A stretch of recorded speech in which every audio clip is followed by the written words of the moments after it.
risks and opportunities. Numerous lessons have proved that this cannot be solved by improving management technology. In addition, from the subprime mortgage crisis to the financial crisis, it is not only the result of regulatory indulgence or absence, but also financial derivatives. The essence of the game of beating drums and passing flowers that requires continuous takeover is determined. Financial derivatives can indeed trade, hedge, and transfer risks.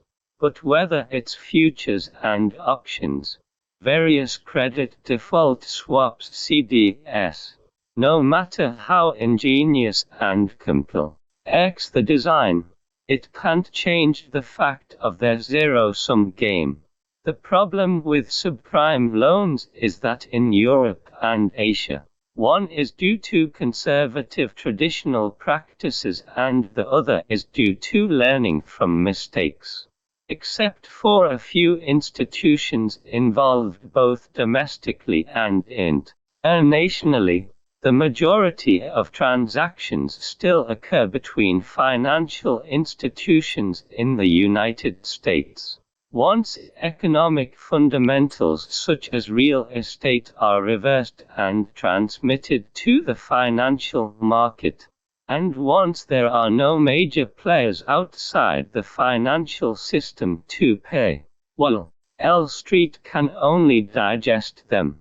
More importantly, since the essence of derivatives is to evaporate for risk avoidance and regulation, it also surpasses constraints imposed by current trading methods. In fact, rather than Greenspan's neoliberalism causing investment banks to greedily and continuously amplify leverage like gamblers with leverage ratios of over times for Bear Stearns, Lehman, and Merrill Lynch, which means their liabilities per dollar of assets reach over dollar. It is more like being caught by the explosive development of global virtual financial markets. I believe that continuous innovation in financial instruments can provide conditions for creating continuous hotspots, allowing currency flows to flow continuously between various virtual financial markets without damaging the real economy. But now that the financial crisis has erupted and Wall Street is facing the return of the Keynesian ghost, the U.S. government has not only managed to Fannie Mae and American International Group have also issued a billion-yuan rescue plan with twists and turns, and strengthened supervision over the only two major investment banks by incorporating them into commercial banks. Does this mean the convergence of financial leverage and growth? Judgment is absurd. From the perspective of the disposal method of non-performing assets after major evaporation, it is highly likely that the soup will change without changing the dressing, which is still the Wall Street style. Resignation, elopement of publicly raised funds, exposure of sweatshop, and the spread of migrant labor shortage have become the external manifestations of the labor price crisis. It seems that the crisis in factor prices has arrived early.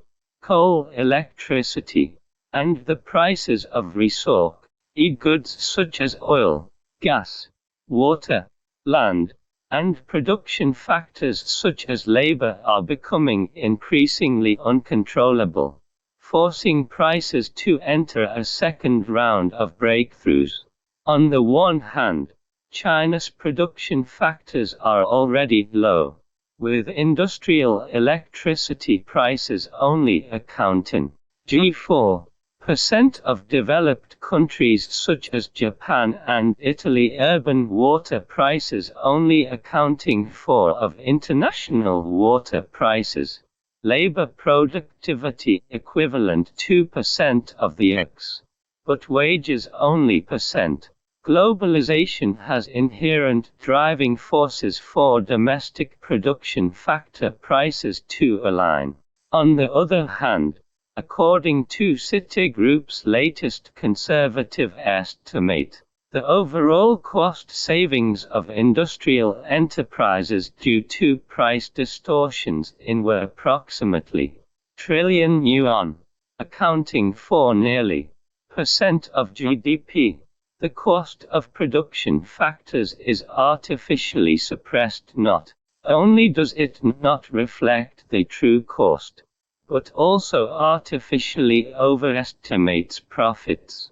Some scholars estimate that domestic enterprises will unreasonably save at least % of production costs as a result, assuming that the enterprises themselves absorb % of this product. Prices will also increase by at least %. Therefore, the market's reconfirmation of production factor prices is an insurmountable barrier. In fact, if prices are distorted, they should be reformed. But the reform of the price mechanism is hesitant. Reform faces difficulties and the inability to rationalize prices. The essence of price crises reflects the crisis of reform, and the inability to promote reform lies in ideology. If there is a problem with ideology, it is a crisis of ideology. Our country is a country with several levels of civilization and several days of complex IT, which cannot be compared to other countries. However, with knowledge at its peak and a superficial grasp of complex situations, using classical Western theories and thinking and methods under agricultural civilization to respond will undoubtedly encounter bottlenecks, making reform difficult. Therefore, the ultimate solution to the price crisis lies in the renewal of ideas. It may be a necessary condition for emancipating the mind to subvert cognitive inertia and the old truth standards with the idea of post-industrialization or even financialization. Even if we can keep up with the times in our thinking, the path of institutional reform remains bumpy. Not to mention the resistance of some special interest groups to reform. The living pressure brought by global inflation alone has made it difficult to reconfirm the prices of production factors, let alone the fact that price reform is now facing two major. Why are we slow and fast in dealing with the issues of capital and finance? The subprime mortgage crisis finally made Bernanke uneasy. First, he cut the bank rate by basis points, and then the quasi-interest rate has been reduced to 2%. The practical action of saving the market first completely overturned its previously held belief that inflation is the primary goal of monetary policy, in sharp contrast to the rapidity of the rescue action. The U.S. Federal Reserve turned a blind eye to the foam and reacted slowly to the foam in the slow accumulation process of the housing market. Behind this policy's division reflects human alienation. Before taking over the role of the Federal Reserve, Bernanke was a non-foam theorist and also published an academic paper asserting that monetary policy is essentially powerless to foam. While his behavior in the subprime mortgage crisis was undoubtedly self-defeating, also betraying his beliefs is his predecessor Greenspan, who was a disciple of economic liberalism in his college years. But once he took the baton of the Federal Reserve, he immediately changed his face and repeatedly intervened in the operation of the invisible hand with the visible hand of policy. 2 generations of Federal Reserve leaders have a dual personality in their bodies. Looking at the current Chinese economy, there is also a similar phenomenon of slow and rapid growth. On the one hand, in terms of capital, the regulatory response in finance and state-owned enterprises is swift and hasty. Huajin Company, less than 4 years after its establishment, has injected $1 billion into the 4 major state-owned banks. As for the latter's trillion yuan bad debts, they have been quietly wiped out by the central bank and the Ministry of Finance. China Investment Corporation (CIC), which had a lot of activity, started preparing in March and had already smoothly released its investment within 6 months. It even eagerly completed its investment in Blackstone in May as a foreign exchange investment company. Unfortunately, this investment not only failed to make a profit, but also paid tuition fees. It is not surprising that similar situations are also common in areas such as state-owned enterprise reform. On the other hand, there is a slow response in market construction and scientific coordination. The capital market has been open 4 years and is still a lame duck. The defect of the listing mechanism only of the market value, too few trading varieties, no short selling mechanism, etc., make the capital market have to endure the pain of no intermediate transition space. After years of procrastination on the Chi-Next board, small and medium-sized enterprises that are short of money have waited until the flowers withered. As for antitrust, there are many slogans and few actions. The anti-monopoly W was only introduced after years of ownership superstition and state motivation. In the first half of GDP grew by %. Foreign trade showed a year-on-year decline. Inflation was high, and small and medium-sized enterprises were struggling sad. Bankruptcy has become a trend. Regarding this situation, the relevant parties are both very vigilant and very anxious. Based on continuous meetings and discussions, they have decided to change the macro tuning from dual prevention to one protection and one control, and have made sufficient articles on protection. In terms of policy rescue itself, it is understandable, but if analyzed from the perspective of macro adjustment history, today's scene is precisely the period of macro adjustment back then, and the current situation proves the remarkable achievements of macro adjustment. The reason why we dare not recognize the macro adjustment results is that the protection and pressure distribution of macro adjustment policies is uneven, which is basically characterized by the protection of state-owned enterprises and the laissez-faire of private enterprises. Starting from the tight monetary and land supply in this end of regulation, the GEM has been delayed. Private enterprises have no access to financing, and state-owned enterprises and central enterprises can queue up to go public.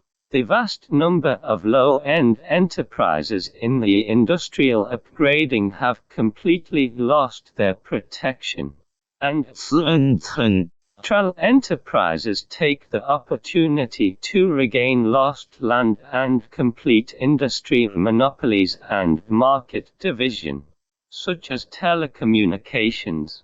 This result naturally cannot be accepted calmly by private enterprises. Therefore, the political foundation that can ensure the transformation of economic growth mode is fairness and justice. And based on this, policies can be revised the intention and effectiveness of the measures. Otherwise, the political show of Yigong Heilong will greatly undermine the government's credibility and make the cost of trial and error increasing. High. A prerequisite for establishing a political foundation based on fairness and justice is the establishment of a new concept of the country and a new concept of the people. That is, the understanding of the state transcends the violent machine in the stage of class conflict but is independent of social entities, represents the common interests of all members of society, and takes the establishment of rules and regulations, maintenance of rules, and provision of public services as the main national motivation. Only when the national motivation is pure and selfless can the political principle of fairness and justice not be excluded. The new concept of the people is to restore the people from abstract concepts and exploitable slogans to specific individuals and interest groups. Only through the evolution of negation and negation can the people-oriented people find a realistic career, and the specific become stories, that is, who can tell stories, whose stories are more credible, and who has more wealth. At present, investment banks seem to be the king of stories. Whether it's internationally renowned Goldman Sachs, Morgan Stanley, or China's struggling private equity funds, they are all passionate about telling stories, ranging from building friendships with the president and prime minister to hyping up rumors about the chairman of a listed company. The purpose of hype is nothing more than to increase their equivalent. The financial civilization does not exist independently of other civilizations, but is linked to the first three civilizations. For example, agricultural listed companies graft financial civilization onto agricultural civilization, amplifying the achievements of agricultural civilization several times or tens of times through a financial civilization. Technology-based venture capital funds graft financial civilization onto industrial and information civilization, greatly improving the efficiency of industrial and information civilization. At present, the most successful grafting is still in investment (NKS), including popular IDG technology venture capital funds, VC venture capital, PE private equity investment, etc. Each of the four economic civilizations has its own differences. The older the era, the more complete its knowledge system is. However, at the same time, its knowledge is the efficacy also accelerates the decline. The characteristics of different economic civilizations vary greatly, and the corresponding knowledge systems have significant differences. Judging the development trend of the next civilization based on the knowledge laws of the previous civilization is similar to the Battle of Guangdong and Qiyingqing. At present, the society is generally unaware of the arrival of financial civilization. financial explosion and personality splitting. Greenspan's memoir The Age of Turbulence came out at a delicate moment. The real estate bubble burst. The subprime crisis is spreading. The answers to irrational behaviors found in the book from the perspective of psychology and anthropology, while they are ultimately rooted in human nature. The tendency to turn from excitement to fear has not only become the best footnote to this crisis, but more importantly, it also inadvertently revealed that although Greenspan has been in charge of the Federal Reserve, which represents the authority of rationality, for years, his heart is full of fear for irrationality and powerlessness for foam. What a great split this is! In fact, when it comes to human personality, most people will believe in its innate and unchanging characteristics. But from agriculture, the evolution of the three-character classic from the well-known concept of human nature is inherently good at the beginning, similar in nature, but far apart in habits to the industrial civilization's concept of human nature is like jade, and both nature and emotions can be shaped undoubtedly. Y highlights the dynamic and malleable aspect of human nature. In other words, the production and lifestyle styles under different cultures play an extremely important role in shaping the character of people living in them. For example, in the agricultural economy, the production method of relying on the weather for food and the exchange method of physical objects such as gold and silver as general equivalents bring about a social civilization characterized by honest labor and self-restraint, accompanied by the mechanized production mode of the industrial economy, and the exchange method of currency, paper currency, as the general equivalent. There has been a great expansion of human subjectivity, distortion caused by a single working method, and diversification brought about by the symbolization of value standards. Human personality has also become rich and complex. With the accelerated evolution of civilization, the evolution of this personality that originally belonged to several generations is becoming increasingly concentrated, shrinking to a generation, especially in the short span of nearly half a century. Information civilization and financial civilization have successively arrived, and profound changes in production and lifestyle, as well as various new features, are all impacting people's original thinking habits and behavioral concepts, and even subtly changing people's personalities themselves.